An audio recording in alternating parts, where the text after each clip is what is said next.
रिङको डब्बा हेर्नु न कति क्युट क्युट टाइपको डब्बा के वाउ सो क्युट अनि मजबुत पनि। अनि यो मैले किनेको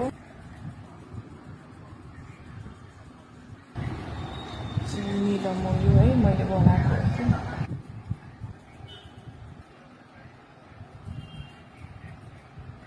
गोल्ड त किन्नै नसक्नु छ है आम्मामामा हामी सर्वसाधारणले। त्यही पनि मैले थोरै मैले कसरी के गरेर कति पैसा जुगाड गरेर किनेछु भन्ने कुरा मलाई नै थाहा छ। यति नै धेरै नै महँगो भएर सुनको भाउ रेटै सुनेर डराइस् भने कसरी किनिस् तैँले भन्ने सोच्नुभयो होला।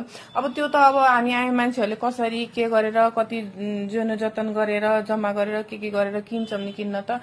अब यसमा चाहिँ यो लगभग मेरो 1 तोला पनि छैन है, 9 ग्राम सुन जति होला, लगभग 1 तोलै भनिदिउँ न। अब त्यो त के पर्सेन्टेजहरू रसायनहरू काट्छन् यताउति गर्दा यो 1 तोला जति छ। अलिकति 1 तोला पनि पुगेको छैन जस्तो लाग्छ मलाई है।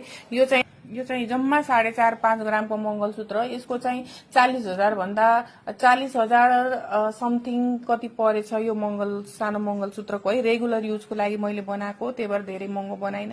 अनि यो औँठी चाहिँ यो 3.5 ग्राम जतिको हो। यसको चाहिँ रेट 32,000 जति परेछ यो एउटा औँठीको मात्रै। आइसी है, आइसी को कुरा गर्दैछु।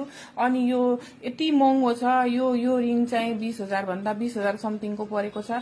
अनि लगभग मेरो 9 ग्राम समथिङको सुन परेको छ। अनि यो सबै मिलाएर 96,000 को सुन हो आइसी। अनि 96,000 चाहिँ 96,600 समथिङ चाहिँ अहिले यहाँ इन्डियामा 24 क्यारेटको रेट चलिरहेछ।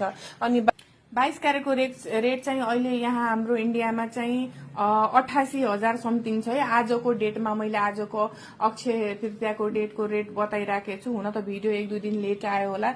यति महँगो छ। 96,000 24 क्यारेटको भनेपछि अब तपाईले यहाँको रेट छ। नेपालमा त मैले सुनेको छु कि 1.5 लाख भन्दा नेपाली 1.5 लाख भन्दा माथि नै छ। 1,80,000 समथिङ छ सुनको रेट चाहिँ मैले सुन्नमा आएको छ हैन।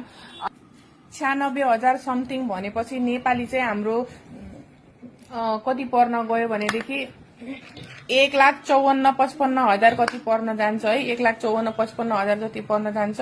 अनि भनेपछि अब आफै भन्नु न सर्वसाधारणहरूले लाख रुपैयाँ अनि यति 10 ग्राम सुनको लाख पनि हैन, 1.5 लाख 2 लाख नेपाली हिसाबले 1.5 लाख 2 लाख। अब इन्डियाको हिसाबले चाहिँ लगभग लाखै पुग्न लागिसक्यो भनेपछि कसरी किन्ने सर्वसाधारणले। यो त मैले अब कति दुःख गरेर कति जतोजयन गरेर कसरी किनेको छु भन्ने कुरा मलाई नै थाहा छ। अब त्यो सबै कुरा भनिराख्ने कुरा त हुँदैन। यसरी नै हजुरहरूले पनि कति दुःख गरेर के गरेर जम्मा गरेर किन्नु भयो होला हैन। तर पनि हामी सर्वसाधारणको लागि चाहिँ सुन किन्न साह्रै गाह्रो टाइम आइसकेको छ।